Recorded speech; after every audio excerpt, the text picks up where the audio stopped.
This week's Parsha, Parshas Emor, talks about many different Jewish holidays, the Yom Tovim, and it also talks about the time of the year that we're in, the Sfiras Omer, the counting of the Omer. Now, the counting of the Omer took place on the second day of Pesach. That's when the period starts. And the reason why it's called the counting of the Omer, because traditionally when the Beis HaMikdash stood, the temple stood, there was a korban Omer, a sacrifice of barley that was brought on the second day of Pesach.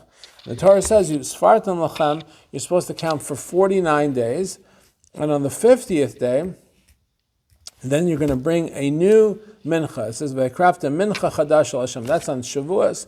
On Shavuos, we're going to bring a new mincha. What's the new mincha that we're going to bring on Shavuos? We're going to bring the korban that's referred to as the shtei halachim, the two loaves of bread, which are made from wheat.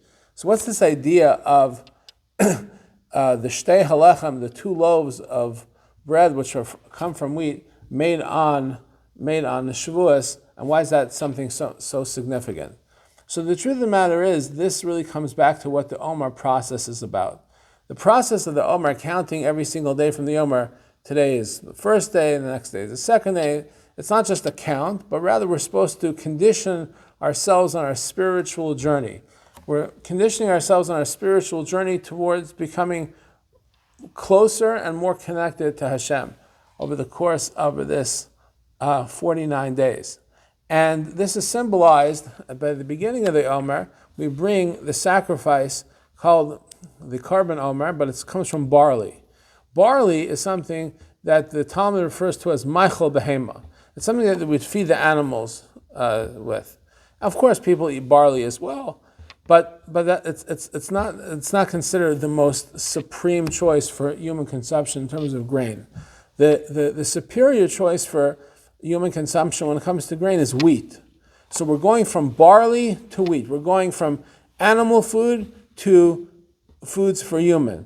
So that's on the physical level, but on the spiritual level, like on the split screen, what's really happening is we're going from physical beings, from being just liberated when it comes to Pesach.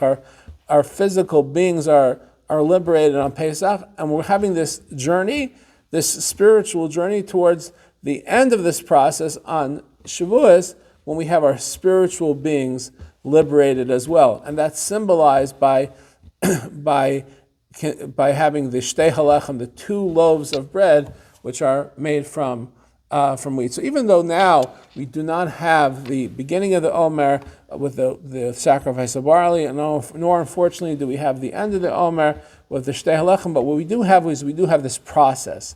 We have the process, this journey of us traveling from this materialistic state at the beginning of the process to going to a more spiritual state at the end of this process. And this is reflected every single day when we count the Omer. We say, Hayom, today is the 31st day, the 32nd day, and so on and so forth.